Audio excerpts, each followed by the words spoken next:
गुरुर्ब्रह्मा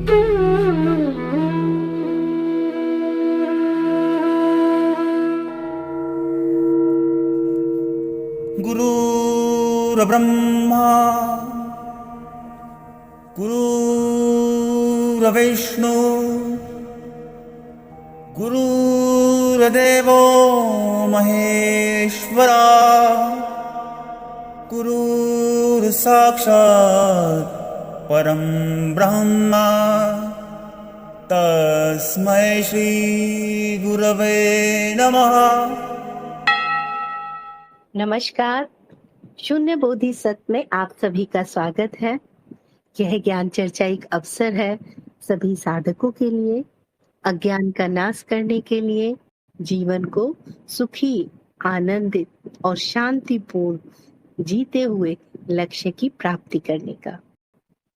अर्जुन कहते हैं, ये कहा जाता है कि करने वाला कोई नहीं, तो माया में पूरा बारीकी से आयोजन है, वो कौन कर रहा है?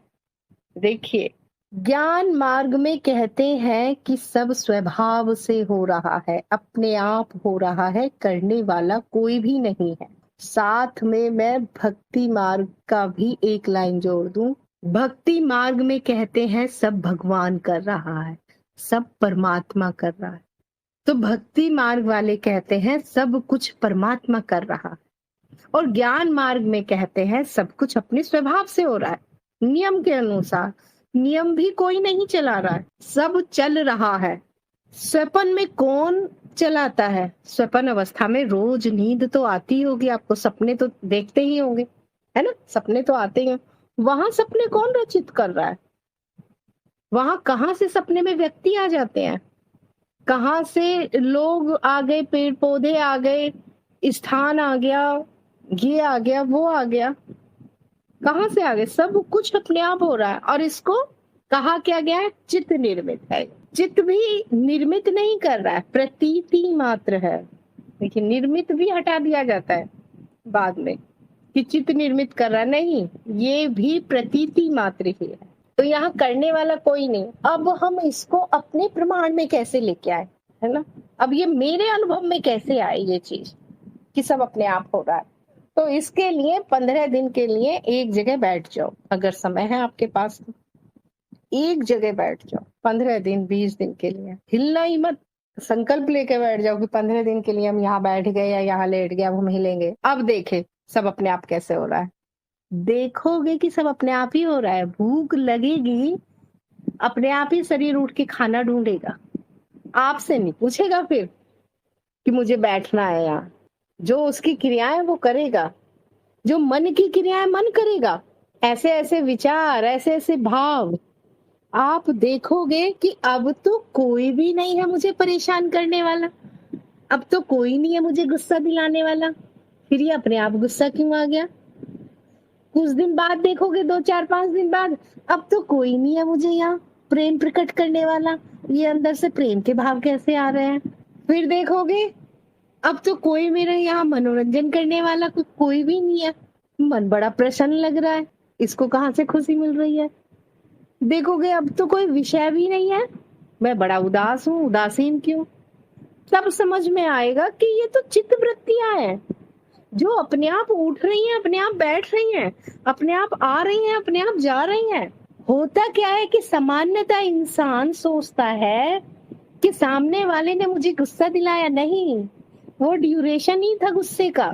सामने वाला तो बेचारा मोहरा बन गया। आप तो ताक में ही थे कि इस गुस्से को किसकी खुंटी पे टांग दूं, किसके गले में लटका दूं। इसके चलते गुस्सा आ गया, इसके चलते नुकसान हो गया, इसके चलते खुशी हो रही है, इसके चलते प्रसन्नता है, इस घटना से उदासीन हो गया, इस घटना से रंग भर गए जीवन में। ये जो भी है खुंटियां हैं जिन पे हम अपने भाव विचार, इन वृत्तियों को टांगते चले जाते हैं। अगर हम ये कहते हैं इसके चलते ये हो गया, इसके चलते ये हो गया, ये हो गया, ये हो गया, तो सबसे अच्छा उपाय है ना, किसी की बातों पे यकीन ही नहीं करना है, अपने प्रमाण से, अपने अनुभव से लेके आना है। तो बैठो 15 दिन 20 दिन, अकेले में कहीं चले जाओ, किसी गुफा में, धर्मशाला में, किसी ऐसे स्थान पे जो जहां कोई भी बाहर से परिस्थिति क्रिएट ना करे।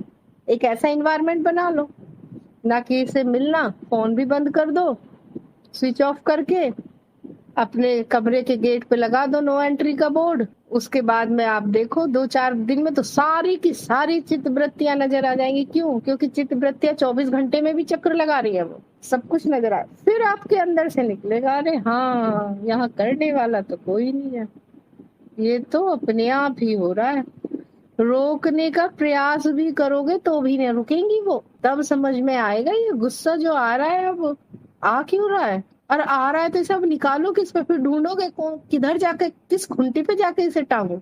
तो यहाँ कोई भी करने वाला नहीं है, वास्तव में सब कुछ अपने आप हो रहा है, सब कुछ। आप ध्यान दीजिए, जो अति आवश्यक है वो प्रकृति स्वयं पहले से ही कर रही है।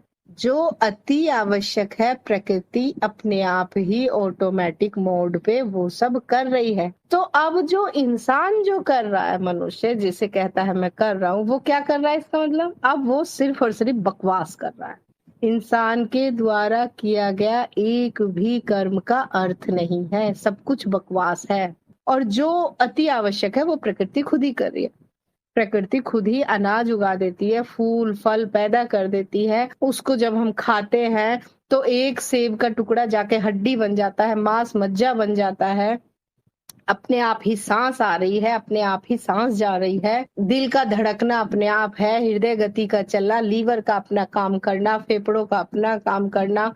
इस किसी भी चीज को देखिए, XYZ जो आवश्यक है उसका नियंत्रण प्रकृति पे है। अब जरा देखो तो मनुष्य जो करता है वो क्या करता है, तो मनुष्य सिवाय बकवास के कुछ नहीं करता, कुछ भी एक भी धीले का ढंग का काम नहीं कर रहा है वो, क्योंकि ढंग का काम तो प्रकृति ने अपने हाथ में लिया। उसे पता है मनुष्य के हाथ में दोगे, मनुष्य को एक काम सौंप दो कि सांस लेना है, तुम्हें वो सांस ही लेना भूल जाएगा, गड़बड़ कर बैठेगा। हृदय गति को चलाऊं या रक्त की धमनियों में रक्त को चलाऊं या सांस लूं या पेट को ठीक करूं, तो एक ही काम अगर उसे करता भाव है तो एक ही काम कर लो कि स्वयं को जान लो, बाकी यहाँ सब कुछ अपने आप ही हो रहा है। आगे आरती जी कहती है परम स्तर अर्थात अद्वैत। तो अद्वैत तक पहुंचने की सीढ़ी मान सकते हैं, आत्मज्ञान तक पहुंचने की सीढ़ी है ये, अद्वैत नहीं, आत्मज्ञान। नकार, नेति नेति नेति नेति, आत्मज्ञान स्वयं तक। जरूरी नहीं है स्वयं तक पहुंचने के बाद ब्रह्म ज्ञान की भी आवश्यकता, स्वयं तक पहुंचना हाँ ये आवश्यक है। तो आत्मज्ञान की सीढ़ी हम इसे कह सकते हैं, नकार को। तो फिर हम आज की ज्ञान चर्चा को यहीं पे ही समाप्त करते हैं। आप लोग आए, इतने प्रेम से सुना, उसके लिए आप सभी का बहुत बहुत धन्यवाद। मैं गुरु और गुरु छेद से प्रार्थना करती हूँ कि आप लोगों को सबको सद्बुद्धि दे, आपकी आध्यात्मिक यात्रा में प्रगति हो, स्वयं की खोज पूरी हो और स्वयं में स्थित हो। इसी कामना के साथ ही मैं अपने शब्दों को विराम देती हूँ। धन्यवाद।